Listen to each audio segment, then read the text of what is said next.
Olá, queridos, graça e paz. Eu sou o pastor Oswaldo Lobo, diretor do Instituto Êxodo de Libertação e pastor da Igreja Batista de Bom Retiro, em Curitiba, Paraná. Muita gente me pergunta: pastor, onde é que o senhor congrega? Em Curitiba, no Paraná. A igreja mais acalorosa, mais cheia de Deus ali no nosso bairro. Você vai ser profundamente impactado. Eu quero convidar você. Os nossos cultos acontecem sempre nos domingos às 10 da manhã e às 19 horas, e também na quarta-feira, às 20 horas. Eu quero que você se ligue nas informações, nas dicas e nas novidades que vem por aí. Dá uma olhada aí. Agora, no mês de outubro de 2019, de 4 a 6 de outubro, estaremos ministrando o Seminário Avançado em Intercessão e Chamas. É uma escola de guerra. Você vai aprender a orar, você vai aprender a se posicionar, você vai aprender. A Bíblia diz que nós seremos chamados restauradores de brechas e reparadores de veredas para a vida eterna. Eu te espero lá de 4 a 6 de outubro, em Curitiba, Paraná. Entra no site www.institutoexodos.com e ali você vai ter todas as informações com relação ao hotel, alimentação e valores e o seu investimento. Deus o abençoe. Eu te espero lá. Você que no teu coração já sonhou em viajar para Israel, eu quero convidar você. Nesse ano de 2019, estaremos numa caravana de 28 de outubro até o dia 8 de novembro em Israel, Terra Santa. Vamos dar uma passada na volta em Paris, mas eu quero dizer que você vai ter um encontro com Deus. Lá você vai ter uma experiência de pisar na Terra Santa e ver a Bíblia em cores vivas. Eu quero dizer para você que a sua vida nunca mais será a mesma. Fique com a gente, entra lá, o nosso telefone da nossa operadora é 41 31 56 0101. 41 é o DDD, 31 56 0101. Eu espero você lá. E os nossos cursos, Sangue nos Umbrais, é um seminário de libertação e batalha espiritual, e o Estágio de Guerra Espiritual, que é uma conferência de batalha espiritual, já estão na nossa plataforma digital de ensino à distância. Você entra lá no cursos.pastorlobo.com, você vai encontrar. São horas e horas de treinamento para abençoar a sua vida e para te dar ferramentas e armas de guerra para você vencer as trevas e tirar aqueles que você ama, a sua igreja, dos cativeiros das trevas. E os livros que vocês me pedem estão numa plataforma www.institutoexodos.com. Esses livros vão abençoar profundamente a sua vida e vão te dar ferramentas, vão te dar armas para você vencer as trevas e tirar a sua família, a sua igreja e todos aqueles que você ama dos cativeiros das trevas. Deus te abençoe.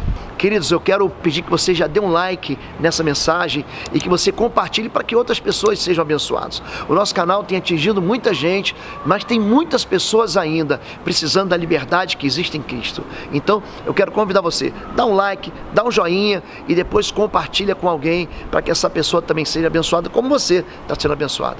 Fica com Deus. Eu já poderia encerrar o culto aqui e fazer um apelo, mas eu quero que vocês vão para casa ainda com uma mensagem. E eu quero falar um pouquinho ainda, mais um pouquinho, sobre sacerdócio e restauração sacerdotal. O sacerdócio, ou o sacerdote, é uma figura apresentada para a gente no livro do Levítico. O livro do Levítico não fala de levitas, fala de sacerdócio. Quem é o sacerdote? É alguém instituído por Deus para suprir a necessidade de Deus. É muito interessante isso. Deus, ele estabelece o sacerdote com um papel, com um ofício de ensinar ao povo a palavra de Deus. Ele tem como função trazer perdão ao povo de Deus. Ele é aquele que oferece sacrifícios em favor das iniquidades, em favor dos pecados, e limpa o coração do homem das suas culpas, e restaura a relação entre o homem e Deus. Esse é o papel sacerdotal. O papel sacerdotal é um papel de intercessor. É aquele que entra entre Deus e o homem. Existe o juízo de Deus contra o pecado, isso é fato. Porque o salário do pecado, gente, sempre será morte. Mas o intercessor, a intercessão, ela tem algumas palavras no grego que a definem. Uma delas é paga. A palavra paga significa entrar entre Deus e o homem para fazer paz. para dizer: Deus, tem misericórdia do meu povo. Esse papel sacerdotal, que no Antigo Testamento estava sobre aqueles homens da tribo de Levi, ele é resgatado por Jesus Cristo. Ele sim, o sumo pontífice, a suma ponte, o sumo sacerdote, ele então absorve isso, ele se torna sacerdote segundo a ordem de Melquisedeque. Você vai aprender isso em Hebreus 14, em Gênesis 14, em Hebreus capítulo 7, ele é a pessoa que faz a ligação entre o homem e Deus, ele é aquele que traz o sangue do perdão, ele é aquele que ensina, que inspira, e por isso eu e você somos chamados de sacerdócio real. Nação santa e povo de propriedade exclusiva do Senhor. Mas existem momentos que o pecado não só fala mais alto, mas ele começa a desmantelar a figura sacerdotal que Cristo restaurou. Quando nós falamos do sacerdote lidar com o pecado ele funciona como uma gravidez. Cada um, porém, é tentado pela própria cobiça, sendo por esta arrastado e seduzido. Então a cobiça, tendo engravidado, dá à luz o pecado, e o pecado, após ter se consumado, gera morte. Tiago aqui pega emprestado palavras de Paulo, o apóstolo, de Romanos 6:23, que diz justamente isso: o salário do pecado gera morte. O salário do pecado vai trazer sobre a nossa vida a morte, mas ele começa com algo chamado tentação, algo chamado cobiça. Nós somos levados, arrastados, seduzidos, trazidos para distante do Senhor, e quando nós nos afastamos de Deus, quem reina é a morte. E eu quero trazer para vocês um parênteses aqui. Capítulo 38 do livro do Gênesis é um parêntese na história de um menino, de um jovem que vai se tornar governador, chamado José. A história de José é uma história que começa linda, porque ele é primogênito de Raquel, a mulher a qual Jacó amava, mas os irmãos dele os odiavam. Ele é vendido como escravo para uma caravana de midianitas que o leva para o Egito. E o peso da culpa de Judá é tão forte, quando ele lida com a mentira do pecado. Preste atenção nisso. Você é sacerdote, você é um homem de Deus, que Deus deu a direção, o destino da sua casa, da sua família. Quando isso é perdido, Judá não consegue lidar com essa história, com o choro do pai, com o lamento de um pai que perde um filho que ele ama. Então ele abandona o sacerdócio. Gênesis 38, de 12 a 18, o texto é um pouco lento, um pouco longo, mas ele fala da gestação, da gravidez e do nascimento do pecado. Tempos depois, morreu a mulher de Judá, filha de Suá. Passado o luto, Judá foi ver os tosqueadores do seu rebanho em Tímina, com seu amigo Ira, o adulamita. Quando foi dito a Tamar, seu sogro está a caminho de Tímina para tosquear suas ovelhas, ela trocou suas roupas de viúva, cobriu-se com o véu para se disfarçar, e foi sentar-se à entrada de Enaim, que fica no caminho de Tímina. Ela fez isso porque viu que, embora Selá já fosse crescido, ela não lhe tinha sido dada em casamento. Quando a viu, Judá pensou que fosse uma prostituta, porque ela vinha encoberto o rosto. Não sabendo que era sua nora, dirigiu-se a ela à beira da estrada e disse: venha cá, quero deitar-me com você. E ela perguntou: o que você me dará para deitar-se comigo? Disse ele: eu lhe mandarei um cabritinho do meu rebanho. Olha a tragédia que vai acontecer na vida de Judá a partir de agora. E ela perguntou: você me deixará alguma coisa como garantia, como penhor, até que o mande? Disse Judá: que garantia devo dar-lhe? Respondeu ela: me dá os seus valores, me dá o seu selo com o cordão e o cajado que você tem na mão. Ele os entregou, ela possuiu, e Tamar engravidou dele. O pecado engravida com a morte. A história é a seguinte: Judá, ele abandona a casa do papai, porque papai está chorando e ele tem culpa naquele cartório ali. Ele sabe o que fez, ele está escondendo o que fez.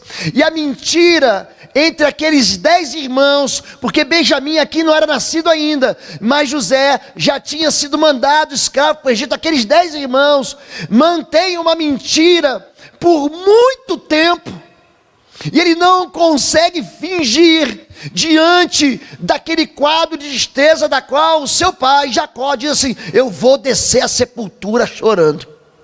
Ele foge, casa com a filha de um homem chamado Suá, e tem 3 filhos. Esses 3 filhos crescem, e o mais velho deles chama A Bíblia diz que esse homem era tão ruim, que ele era uma figura tragicamente iníqua e pecadora. Ele morre, só que ele tinha casado com Tamar. Existe uma lei na Bíblia, no meio do povo judeu, que quando o primogênito dos irmãos casa, e ele morre antes de dar filhos, na sequência os irmãos que vêm depois, o segundo, o terceiro, o quarto, o quinto, também vão se casar com essa viúva do irmão primogênito, para dar descendência para o primogênito. Então o segundo filho de Judá, chamou Onã, fez o que era mal aos olhos do Senhor e também morre. Então Judá tem um terceiro filho, que é Selá, é o nome dele, Selá. E ele rejeita, ele não entrega ele para cumprir a promessa. Preste atenção. Judá, ele tem de Deus uma promessa. A Bíblia diz em Miqueias capítulo 5, verso 2, que tu, Belém Efrata, de maneira nenhuma é das menores da tribo de Israel, porque de ti virá o Messias, da tribo de Judá. Jesus deveria vir da tribo, da descendência de Judá. Ele é raiz de Jessé. Davi nasceu em Belém, e Deus fez uma aliança com Davi e disse: quando Jesus nascer, Jesus vai nascer em Belém, terra de Davi, terra de Judá. E Judá então, ele começa a atrasar a vinda do Messias. Tem gente que acha que está brigando com a igreja. Eu vou lá e vou destruir o ministério dele, eu vou lá e vou arrasar o ministério dele, eu vou lá e vou jogar para trás, eu vou jogar contra. Querido, você está jogando contra o avanço do evangelho de Jesus. E é isso que Judá está fazendo. Ele esconde o seu terceiro filho e ele não dá para a moça. Mas aí ele fica viúvo, e um dia ele encontra quem na beira de um poço? A sua nora disfarçada. Ele não a reconhece, porque ela está com o rosto escondido. Ela a tem como prostituta, ela não é. Mas ela está com raiva. E ela está fazendo aqui justiça com as próprias mãos. E quando uma pessoa quer fazer justiça, porque está decepcionada, frustrada, ferida, ela acaba tirando o sacerdócio de Judá. Me dá o teu cajado. Me dá o teu cetro de governo, me dá a tua autoridade. Existe um sacerdócio que começa a ser desmantelado. Como é que homens de Deus, como que uma pessoa de Deus abandona uma vocação como Judá? A primeira razão da destruição do sacerdócio de Judá foi a fuga. Gênesis 38:1, aconteceu por esse tempo que Judá se apartou de seus irmãos. Ele se aparta da comunhão, ele está vivendo em trevas, ele tem um esconderijo dentro da alma, pessoas que escondem as verdadeiras razões e motivos das suas feridas, culpam os outros. São homens que colocam a culpa nas esposas, são mulheres que colocam culpa nos homens, são pais que dizem que os filhos é que são problema, mas dentro deles há uma ferida tão intensa, e ele é incapaz de dizer a verdade. 1 João, capítulo 1, verso 5, diz que Deus é luz, e nele não há treva nenhuma. Se andarmos na luz, como Cristo na luz está, temos comunhão com os outros, e o sangue de Jesus nos purifica de todo pecado. Qual é o problema aqui? Judá sabe o que fez. Ele sabe que ele conspirou com os irmãos, por ciúme, por inveja, porque o pai, em vez de dar o direito de ser o líder da família para o filho mais velho, deu para o caçula. Então eles resolvem arrasar a vida daquele homem. Eles resolvem destruir a vida daquele homem chamado José. E depois que você faz a bobagem, aí vem a culpa. Por que eu fiz isso? Por que eu fui vender meu irmão? Por que eu assinei aquele contrato? Por que eu me relacionei com aquela pessoa? Por que eu fiz o que fiz? Por que eu falei aquela bobagem? Por que eu fiz essa promessa? Fugir para as trevas e só negar a verdade vai destruir a família dele. Aqui a família começa a ser de fato dissolvida. As trevas são o ambiente predileto para se levantar as fortalezas da iniquidade. O que tem de gente, filho de pastor, filho de líder, filho de homem de Deus, que hoje está desviado e diz assim, e coloca a culpa na igreja. Levanta uma fortaleza de iniquidade, como quem diz que a igreja é o problema. Na verdade, a igreja é a única porta que nós temos de acesso a Deus. Porque aqui chama-se corpo de Cristo. Cristo está aqui. Tem muita gente que fala assim, não, eu não gosto de placa de igreja. Não tem problema, mas dizer que não gosta de igreja? Gente, não dá para decepar, não dá para arrancar a cabeça de Jesus. Se Jesus é o cabeça, a igreja é o corpo. Não dá para andar com Jesus se você não andar com a igreja. Não tem como fazer isso.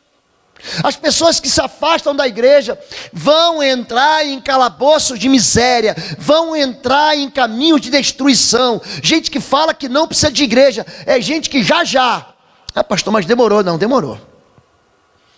Ele se afasta do pai, ele se ajunta com uma mulher em julgo desigual, ele tem um filho, 2 filhos, 3 filhos, ele fala, tá vendo?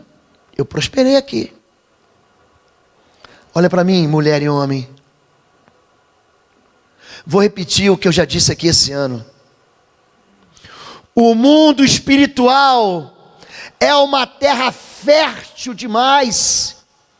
Se você plantar, você vai colher. Seja para o bem, seja para o mal. Colhe. Tem colheita. E Judá, então, ele está pensando que vai se esconder. Ele está pensando que ele vai conseguir fugir das consequências do pecado. Hoje nós aprendemos a diferença entre temor e tremor. Porque o temor é quando você conhece Deus, mas o tremor é quando você conhece as consequências de andar com Deus ou andar sem Deus. Ao fugir de Deus, ele toma direção da miséria espiritual. Pastor, mas eu estou feliz por enquanto. Porque a bênção de Deus, ela vem sem dores. Mas fora de Deus, não há bênção nenhuma. Número 2, ele começa a desconstruir o sacerdócio. Há uma contaminação, ele se coloca em julgo desigual. E viu Judá ali a filha de um varão cananeu, cujo nome era Suá. E tomou-a, e entrou ela e começa a se contaminar com o mundo. Ele começa a dizer que não haverá problema nenhum. Não, os meus princípios não vão ser quebrados. A minha identidade não vai ser tomada. O que eu experimento de atendimentos de pessoas que se envolvem em julgo desigual, que na adolescência, na juventude, na inocência espiritual, diz, não papai, você não sabe de nada, eu amo ele porque ele é um fofinho. Eu amo essa moça porque ela é linda. Pode aguardar. Pastor, mas eu já ouvi até experiências de pessoas que se envolveram com não cristãos e eles se converteram. É verdade. Mas essas são exceções. Jacó havia dito para eles, Isaac chamou a Jacó e o abençoou e ordenou e disse, não tomes mulher de entre as filhas de Canaã. Sabe por quê? Que Sansão caiu, um homem cheio do Espírito Santo, um homem que foi o maior vitorioso de todo o livro de Juízes.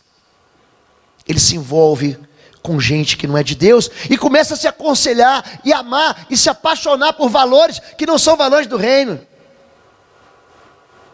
Você olha para a vida das pessoas e você está vendo que ela está dando um passo de suicídio espiritual.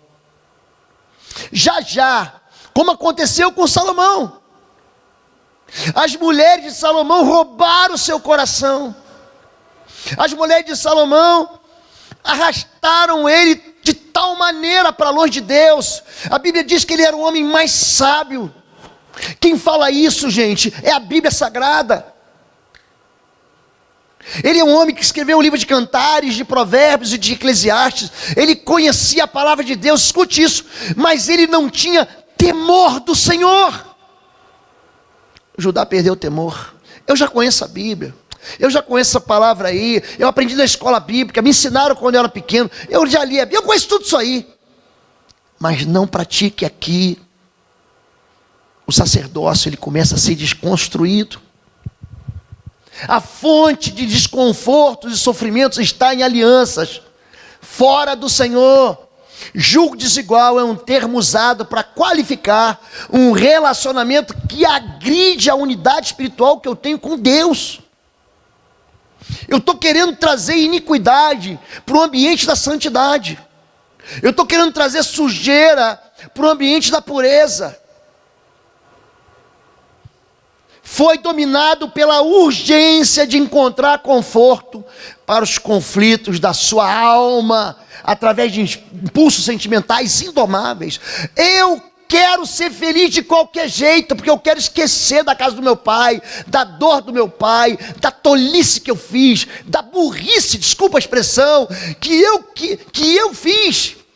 Então eu preciso de um prazer imediato, eu preciso fumar alguma coisa, eu preciso beber alguma coisa, eu preciso me inebriar, eu preciso me embriagar, eu preciso de alguém do meu lado que me dê prazer. E aí você coloca na pessoa que está do seu lado a fonte dos seus problemas, porque ela não vai resolver o que está no teu coração.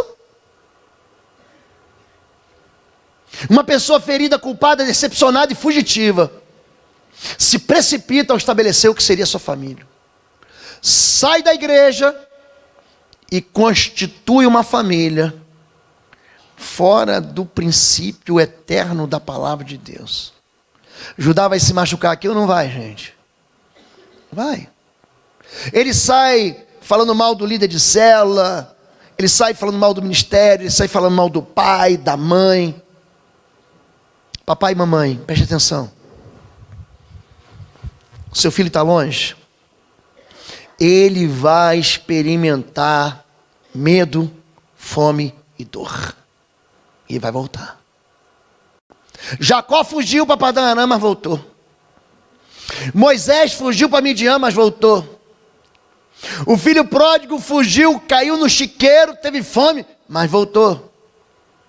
Ensina teu filho agora. Ainda que ele se desvie, ele vai voltar. Os resultados são sempre devastadores. E ele se refugia no relacionamento de iniquidade. Número 3, aí ele vai experimentar a defraudação. Ele vive de enganos, e aí ele começa a despedaçar. Já está lá caído, ele começa a quebrar o sacerdócio. Aquela ligação que ele tem com Deus começa a simplesmente ficar em cacos. Judá os reconheceu e disse: ela é mais justa do que eu, pois eu deveria tê-la entregue a meu filho Selá. Uma pessoa que se afasta de Deus, que se contamina com o mundo, ela vai começar a viver que nem o mundo vive. E ele começa a viver como alguém enganador. Ele se esqueceu das promessas dele. Ele se esqueceu da identidade dele. Ele se esqueceu da autoridade dele. Ele esqueceu da bênção do pai dele sobre a cabeça dele. Ele se esqueceu e ele começa a enganar quem está do lado dele, achando que Deus não vai reagir, ou achando que o mundo espiritual não vai conspirar. Querido, seja honesto. Seja honesto. Não tenha 2 pesos e 2 medidas. Não só negue a verdade. Porque se você começar a defraudar com mentira, essa mentira não é que ela não tem perna curta, ela não tem nem perna. Ela vai voltar. ela vai voltar. O seu marido, mulher, voltou de um retiro. Ele não voltou de uma cirurgia plástica. Ele não voltou de um transplante de coração. Não jogue um peso sobre ele. Houve um tempo na minha vida, vocês não sabem disso. Eu não podia me levantar, sabia? Eu ficava deitado. Minha mãe tinha que me carregar. Passou algum tempo, eu consegui me sentar assim, uns 6 meses, mas eu ficava desequilibrado. Passou mais algum tempo, eu consegui engatinhar. E passou mais algum tempo, eu comecei a andar. Eu era bebê, vocês estão entendendo, né? Todo mundo, eu era careca, mas fui cabeludo. Depois eu perdi. Há tempo em que a gente começa de novo, que a gente nasce de novo, e a gente vira bebê. E o bebê, os ossos, a musculatura, a carne, ainda está fraca. E o seu marido vai começar a caminhar de novo. Então não jogue um peso contra ele, dizendo assim, você foi lá fazer o que naquele retiro? Você não mudou nada. Você não faz isso com o seu bebê. Nós apresentamos agora o Heitor Eduardo aqui. A mamãe diz, ei, Heitor, quando é que você vai levantar e vai começar a correr? Hein? Como é que você vai começar a me ajudar com a louça e com os afazeres domésticos? Você vai fazer isso, Simone? Você não vai fazer isso. É a mesma coisa com o seu marido. Um tempo. Tamar era uma mulher frustrada e ferida, e foi casada com alguém terrivelmente mau, se tornou viúva, foi enganada e abusada por Onã e esquecida por Judá. E aí você descobre a razão da palavra ou do provérbio, vingança é um prato que se come frio. Aqui, ela viu que o leite derramou, que a esperança dela caducou, que o sonho dela acabou. O que ela faz? A certeza de que não passava de uma pessoa esquecida, abandonada, adoeceu o seu coração. Ela vai dar o troco agora. Inspirada por sua ferida, não tendo mais nada a perder, ela apela para o pecado. Pessoas feridas reagem com violência. E aqui, como não há um sacerdote, aqui como o sacerdócio foi esquecido, foi abandonado, aqui como esse homem de Deus se esqueceu da vocação dele, do chamado dele, ele simplesmente não tem como reagir, ele sucumbe ao pecado, ele entra na iniquidade, o sacerdócio dele agora é destroçado, porque ele tem que buscar alívio de alguma maneira. E quando você vai buscar alívio, tem gente que busca alívio no poder, no dinheiro, no poder político, dominando as pessoas, no poder eclesiástico, no poder familiar. Aqui, quando ele vai tentar um alívio, ele se encontra com o pior dos pesadelos dele. Então, ele disse, que penhor é que te darei? E ela disse, o teu selo, o teu cordão, e o cajado que estás em tua mão. O que ele lhe deu, entrou a ela e ela concebeu dele. Essa palavra, preste atenção nisso, selo, cordão e cajado. São valores que você não entende hoje, mas que são fundamentais para estabelecer a identidade, a autoridade e o poder do sacerdote. Os homens jogam isso fora. Os homens entregam isso, e mulheres também. E filhos têm aprendido dentro de casa a desprezar aquilo que não tem preço. Desprezar aquilo que é um direito do Senhor, como o direito de primogenitura. Traumatizando a identidade sacerdotal. A primeira coisa que ela pede é o selo. Diz Judá, que garantia devo dar-lhe? Ela respondeu, seu selo. Judá perdeu o contato com o seu nome.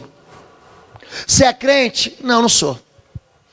Você é crente? Sou crente não praticante. Hoje nós experimentamos no meio gospel, crente não traficante. O Rio de Janeiro está sofrendo, sabe com o quê?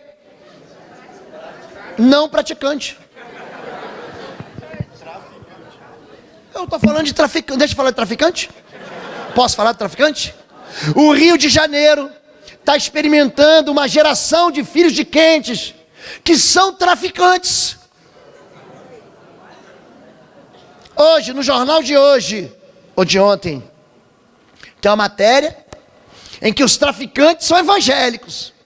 Não, a gente vende maconha, a gente vende crack, a gente vende cocaína, a gente faz guerra entre facções, mas não pode ter terreiro de macumba aqui. Isso é grave, gente. Porque nós perdemos o quê? A identidade. Você já imaginou você levar o nome de Jesus e carregar como teu sobrenome? Você imaginou você ser chamado de leão da tribo de Judá? Judá se esqueceu de quem ele era. Quando é que o sacerdócio ele é destruído? Quando nós esquecemos de quem nós somos. Quando nós perdemos a nossa identidade. Quando você se esquece que você é sal da terra, você é a luz do mundo, você é como uma cidade edificada sobre um monte, você é mais do que vencedor, que existe uma autoridade sobre você. Eis que vos dou autoridade para pisardes em serpentes, escorpiões e todo o poder do inimigo, e nenhum dano vos fará. Existe uma promessa de Deus de constituir você como um rei e sacerdote, mas você se esquece disso. Você pega o selo. O que era o selo? Era um anel que você usava no dedo ou você pendurava num cordão. Esse anel, quando você ia assinar uma carta, não tinha as ferramentas que a gente tem hoje, não tinha uma pena, não tinha uma caneta esferográfica. Então você assinava um documento e pegava, jogava cera e selava ele com o seu anel de selar. Ele vinha com a sua identidade, está aqui, ó. Funcionava como uma identidade, uma carteira nacional de habilitação, como o teu passaporte. Esse aqui é Judá. Ele deixou a identidade dele ser batida. O trombadinha bateu a carteira dele e ele não foi tirar uma segunda via. O trombadinha roubou ele e ele teve uma amnésia. Quem é você? Tem um filme de espionagem que eu gosto demais. É velho. Chama Identidade Bourne. É velho. O sujeito tem que ter uma série de 3 filmes para descobrir que o nome dele não era Bourne, era David Webb. Tem gente que esquece que é crente. E se você não sabe quem você é, homem, olhe para mim, você jamais será o sacerdote que Deus quer que você seja.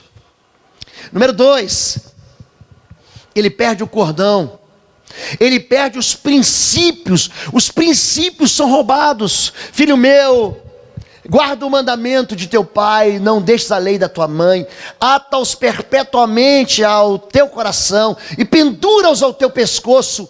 Quando caminhares, isto te guiará, e quando deitares, te guardará, e quando acordares, falará contigo, porque o mandamento é uma lâmpada, e a lei uma luz, e as repreensões da correção são o caminho da vida, para te guardarem da má mulher e da lisonja da língua estranha. Sabe o que faz a gente não tropeçar? Princípios da palavra de Deus. Essa igreja restaurou algo que já vinha sendo feito, a chamada escola bíblica. Tem gente hoje desprezando isso. Crentes que não sabem mais um versículo de cor, que na hora da agonia não sabem citar a palavra de Deus, que na hora do confronto entre a verdade e a mentira são enganados e não tem como reagir. O cordão é aquilo que sustenta a tua fé e a tua identidade. Por que eu sou filho de Deus? A Bíblia diz, querido, que nós somos filhos de Deus. 1 João capítulo 3, verso 8. Vós sois filhos de Deus e ainda há de ser manifesto aquilo que havia de ser. Eu sou filho de Deus agora e ainda vou receber um upgrade daqui a pouco quando o Senhor me chamar. A Bíblia diz em Gálatas capítulo 4, verso 6, porque sois filhos de Deus, Deus enviou ao vosso coração o Espírito do seu Filho para que você diga, Abba Pai, ou Papai. Mas como os princípios são roubados, junto com a identidade, eu não chamo mais Deus de pai, eu não chamo mais Deus de meu amigo, daquele que está perto de mim, eu perco isso. E o sacerdócio vai junto. O número 3, ele perde o cajado, aí o sacerdócio, o chamado ministerial, a vocação é usurpada, é levada embora.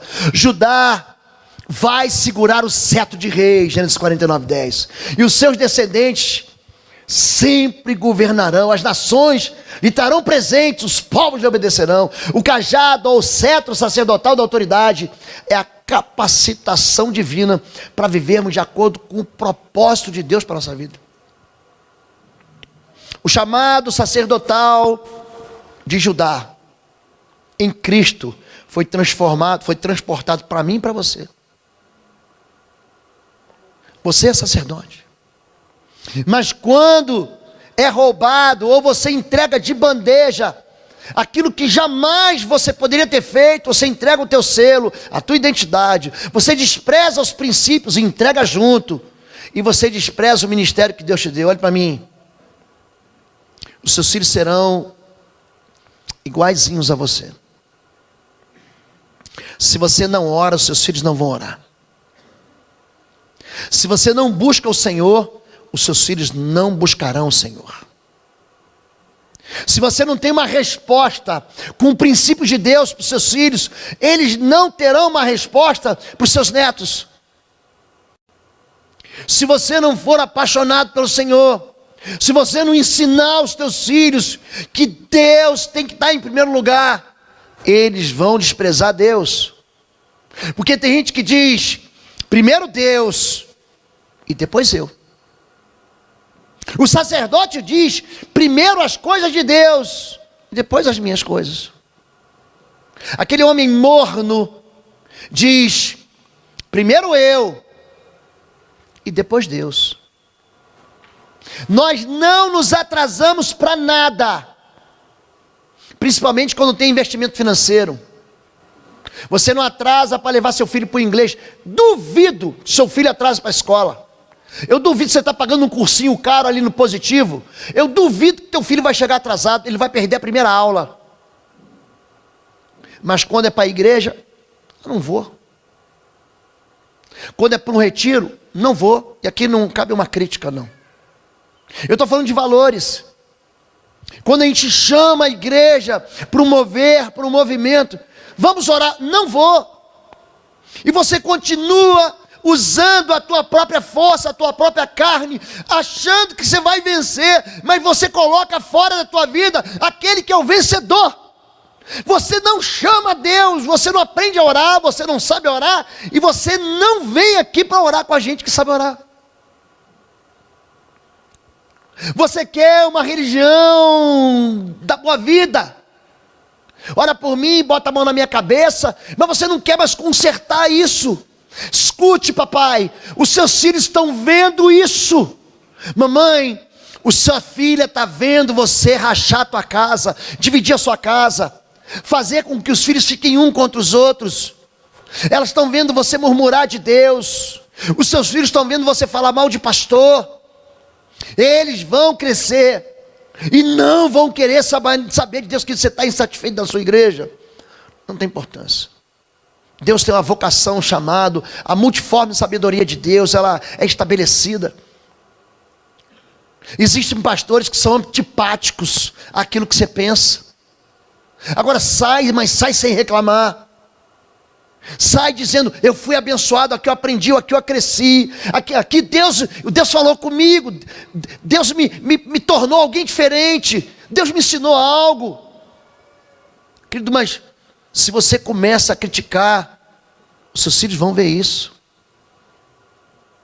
Eles vão achar que na próxima igreja vai ser mais uma experiência decepcionante, frustrante. O que a gente faz, os nossos filhos fazem.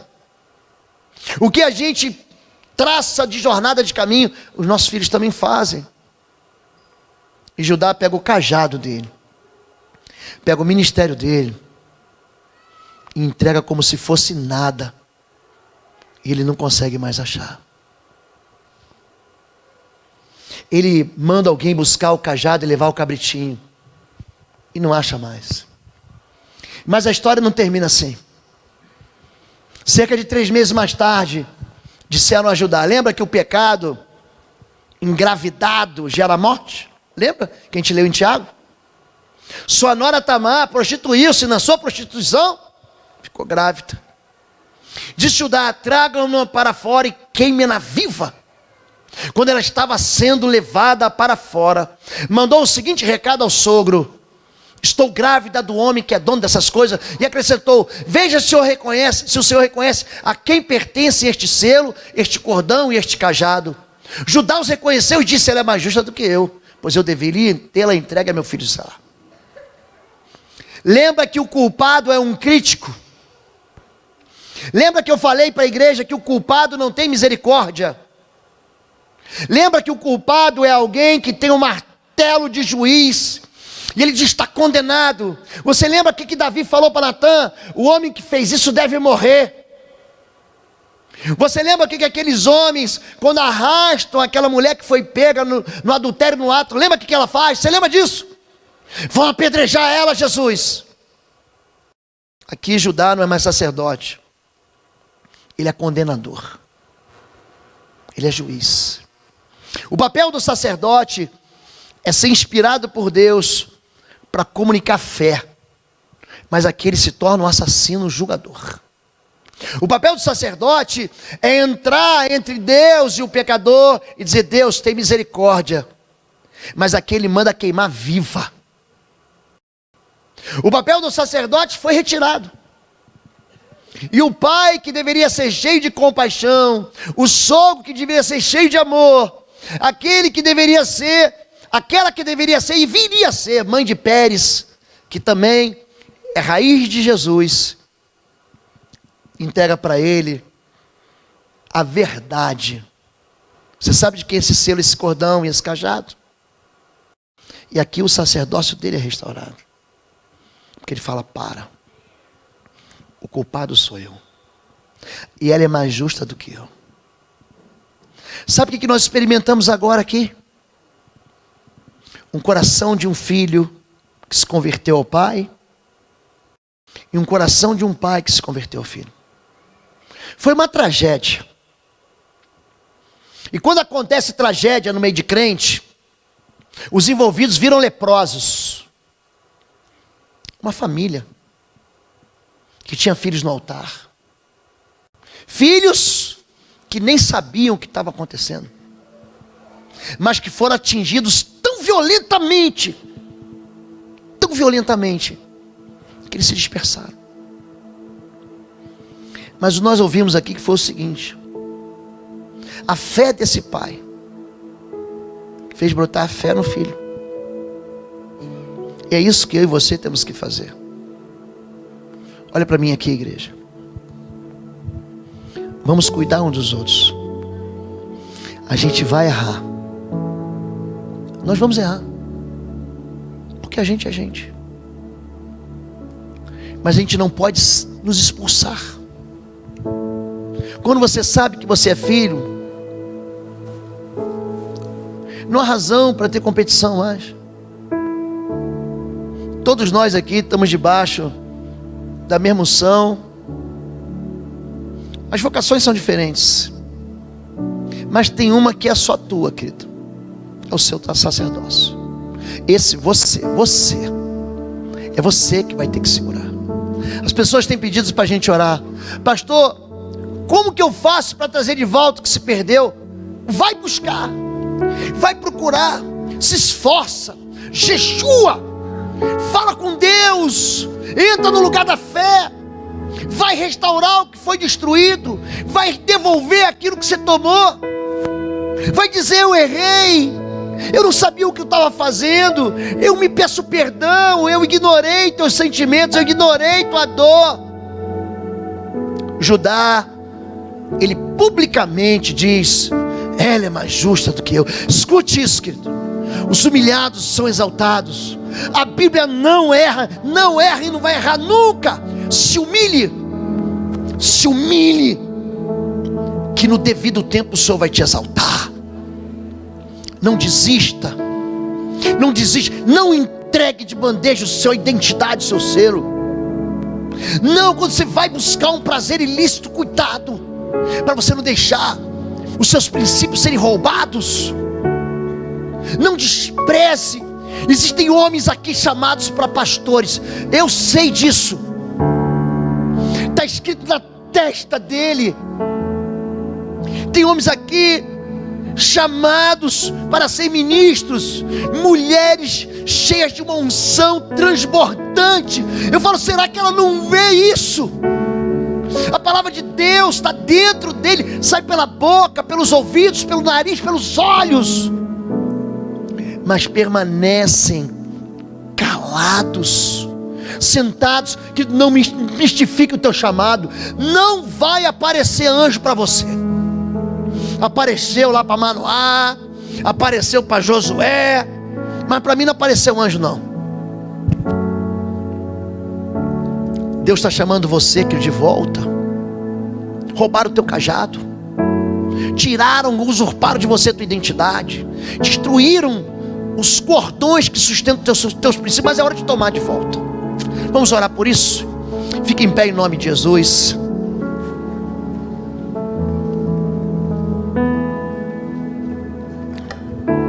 Esse é um apelo para homens, esse é um apelo para mulheres, esse é desafio para você que nos acompanha pelo YouTube. Se essa mensagem te abençoou, pega ela e compartilha com alguém, para abençoar a vida de alguém também.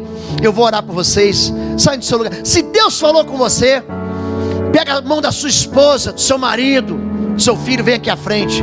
Vamos orar, vamos trazer de volta a identidade sacerdotal. Vamos trazer de volta o cordão que sustenta os princípios. Vamos trazer de volta o cajado sacerdotal, o ministério, a vocação. Vamos orar. Sai do seu lugar.